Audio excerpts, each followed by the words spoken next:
People वाला भूत। यह कहानी है एक छोटे से गांव गोकुलपुर की, जहां गांव के किनारे एक पुराना और विशाल पीपल का पेड़ था। लोग कहते थे कि इस पीपल के पेड़ पर एक भूत का साया है। गांव के बुजुर्गों का कहना था कि रात के अंधेरे में अगर कोई इस पेड़ के पास जाता है तो वह कभी वापस नहीं लौटता। गांव के लोग इस पेड़ के पास जाने से कतराते थे और बच्चों को भी चेतावनी देते थे कि वह इस पेड़ के पास न जाएं। वर्ष 1995 की एक सर्दी की रात गांव का एक नवयुवक सुरेश अपनी खोई हुई भेड़ को ढूंढते ढूंढते उसी पीपल के पेड़ के पास जा पहुंचा।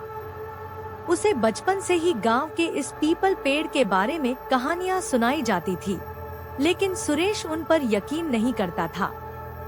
उसने सोचा, यह सब लोगों की मनगढ़ंत बातें हैं, मुझे तो बस मेरी भेड़ चाहिए। जैसे ही सुरेश पेड़ के करीब पहुंचा, उसे हवा में एक अजीब सी ठंडक महसूस हुई।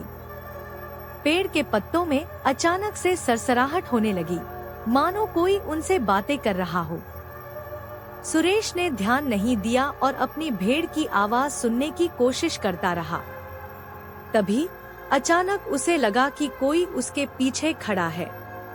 उसने मुड़कर देखा तो वहाँ कोई नहीं था।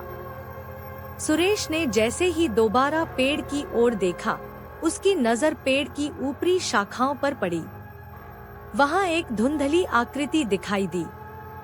यह एक सफेद साड़ी पहनी हुई औरत की थी, जिसकी आंखें लाल अंगारे जैसी चमक रही थी। सुरेश की सांसें थम गईं।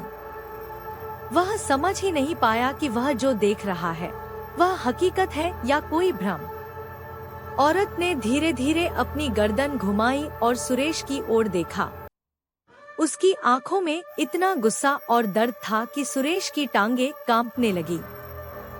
उसने भागने की कोशिश की, लेकिन उसके पैर जैसे जमीन में गड़ गए।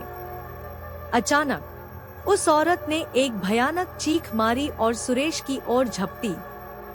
सुरेश ने किसी तरह अपनी हिम्मत जुटाई और वहां से भाग खड़ा हुआ, लेकिन जितनी तेजी से वह भाग रहा था, उसे ऐसा लग रहा था कि वह उसी जगह पर खड़ा है।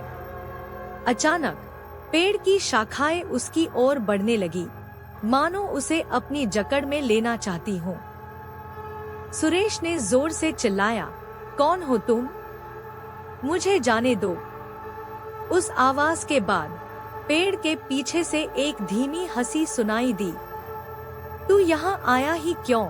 एक गूंजती हुई आवाज ने सुरेश के कानों में मानो आग भर दी। वह रुक गया और उसकी नजर पेड़ के नीचे पड़े एक पुराने पत्थर पर पड़ी। वहाँ कुछ लिखा हुआ था, यहाँ मत आना, नहीं तो वही होगा जो बाकी लोगों के साथ हुआ। अगले ही पल सुरेश को ऐसा लगा कि वह हवा में उड़ रहा है। पेड़ की टहनियां उसे खींचती हुई ऊपर की ओर ले जा रही थी। वह चीख रहा था, रो रहा था, लेकिन कोई मदद के लिए नहीं आया। गांव के लोग अगले दिन जब वहां पहुंचे, तो उन्होंने सुरेश को पीपल की सबसे ऊंची शाखा पर लटका हुआ पाया।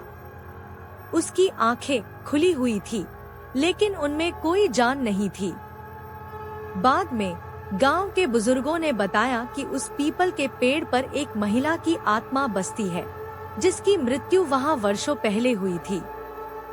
कहते हैं कि वह महिला शादीशुदा थी और उसके पति ने उसे पीपल के पेड़ के नीचे मार डाला था। उसकी आत्मा तब से वहीं बस गई और जिसने भी उस पेड़ के पास जाने की कोशिश की, उसने उसे अपनी चपेट में ले लिया।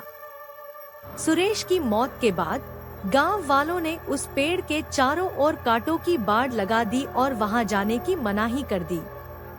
आज भी गांव में रात के समय उस पीपल के पेड़ के पास जाने की हिम्मत कोई नहीं करता। लोग कहते हैं कि वह महिला की आत्मा अब भी वहां भटकती है, अपने अगले शिकार की तलाश में। तो अगली बार अगर आप किसी सुनसान सड़क पर पीपल का पेड़ देखें, तो सावधान रहें। हो सकता है कि उस पेड़ की छांव में कोई इंतजार कर रहा हो।